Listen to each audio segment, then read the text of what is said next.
Hello friends, good morning. Manish की बात में एक बार फिर से आप लोगों का स्वागत है। मेरा मानना है कि अगर हम बच्चों को शुरू से ही फाइनेंस की शिक्षा दें, शुरू से ही उनको बताएं कि पैसा क्या है, पैसा कैसे काम करता है, पैसा कैसे कमाया जाता है, एक एक पैसा का क्या वैल्यू है, तो मुझे लगता है कि हमारे बच्चे फाइनेंस में बहुत अच्छा कर सकते हैं। आगे चल के वो अपने इन्वेस्टमेंट जर्नी को बहुत अच्छा से समझ सकते हैं और बहुत जल्दी स्टार्ट कर सकते हैं, अगर उनको हम शुरू से ही इन चीज़ों को बारे में बताएं।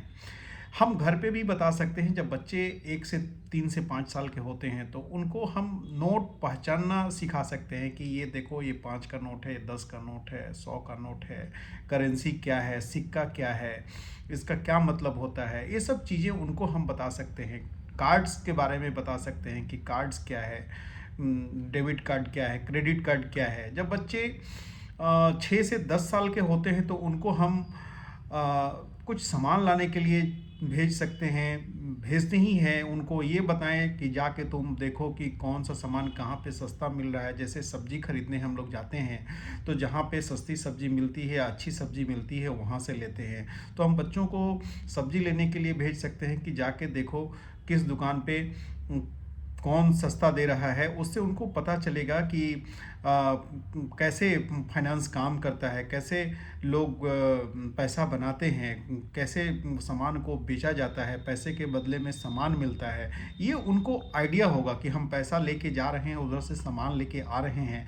तो एक्सचेंज ऑफ मनी जो होता है थ्रू, तो ये उनको पता चलेगा कि हम पैसा दे के सामान खरीदते हैं और उससे क्या क्या चीज़ हम खरीद सकते हैं। तो उनको इन सब चीज़ों के बारे में पता चलेगा। उनको अपने स्कूल फ़ी के बारे में बताइए कि आपके देखिए आपकी इतनी फ़ीस है, जिसमें कन्वीनियंस जो आप बस से जाते हो, ऑटो से जाते हो तो उसका फ़ीस ये है, स्कूल में ट्यूशन फ़ी के नाम पे इतना पैसा जाता है। तो उनको धीरे धीरे उनके घर में उनकी फाइनेंशियल एजुकेशंस शुरू हो जानी चाहिए शुरू से ही।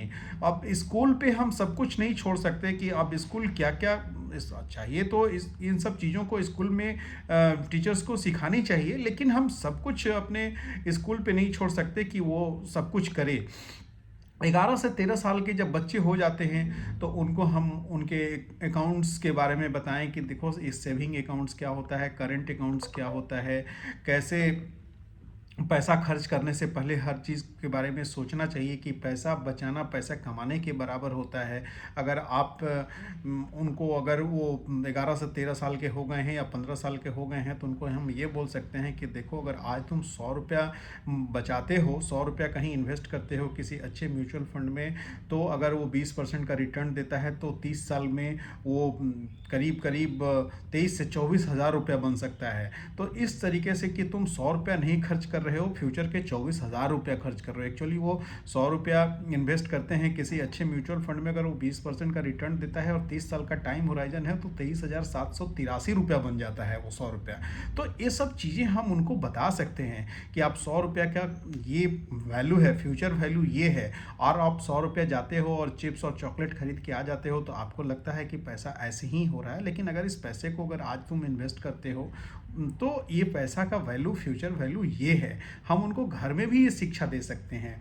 उनको हम इन्वेस्टिंग के बारे में बता सकते हैं। जब वो 15 साल से 20 साल के बीच में होते हैं तो इन्वेस्टिंग कैसे काम करता है, म्यूचुअल फंड क्या है, स्टॉक्स क्या है, इक्विटी क्या है।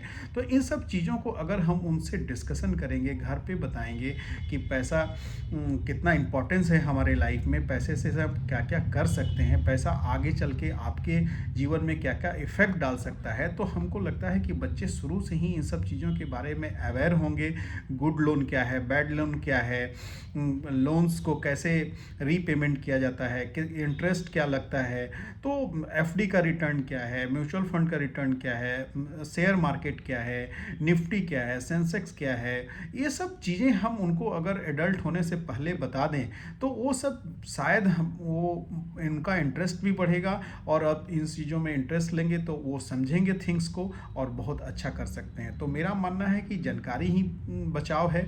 अगर आप किसी चीज़ को बता दें कि ऐसे करने से आप सक्सेसफुल होते हैं और एक सही रास्ता है, तो शायद लोग उसको कर ज़्यादा आसानी से कर पाएँ, क्योंकि उनको अगर लक्ष्य दिखता है तो लोग काम करना शुरू करते हैं और काम करते हैं। तो फाइनेंशियल एजुकेशन की जो स्टार्ट होनी चाहिए, शुरुआत होनी चाहिए, और घर से होनी चाहिए। और समय-समय पे हम अपने बच्चों को बता सकते हैं कि पैसा कैसे काम करता है, पैसा कमाना कितना इम्पोर्टेंट है, पैसे का क्या वैल्यू है हमारे जीवन में।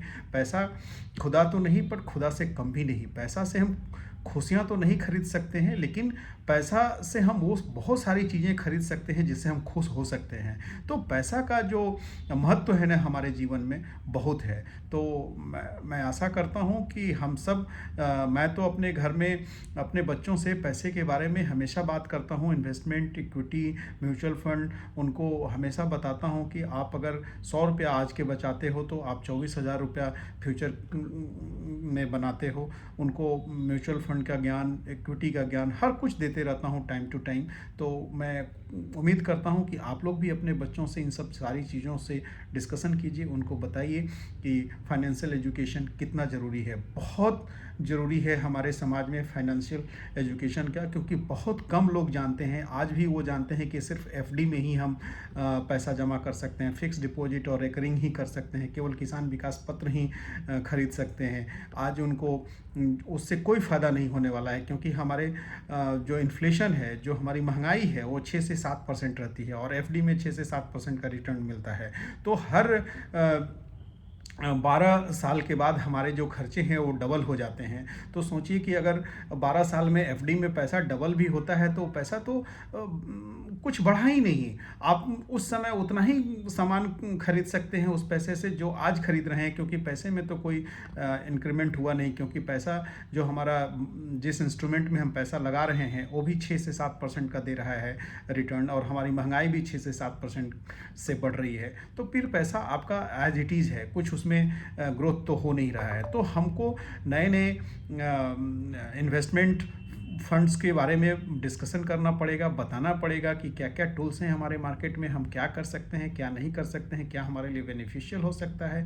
तो पैसे का ज्ञान हमको हमारे बच्चों को शुरू से ही देना होगा। जैसे ही वो 3 से 4 साल के होते हैं उनको धीरे धीरे सब कुछ बताना शुरू कर देना चाहिए। तो मेरी बातें आप लोगों को अच्छी लगें तो मेरे चैनल को लाइक कीजिए, सब्सक्राइब कीजिए, और हाँ, कमेंट कीजिए कि क्या मैंने सही बोला, क्या गलत बोला। Thank you very much, love you all.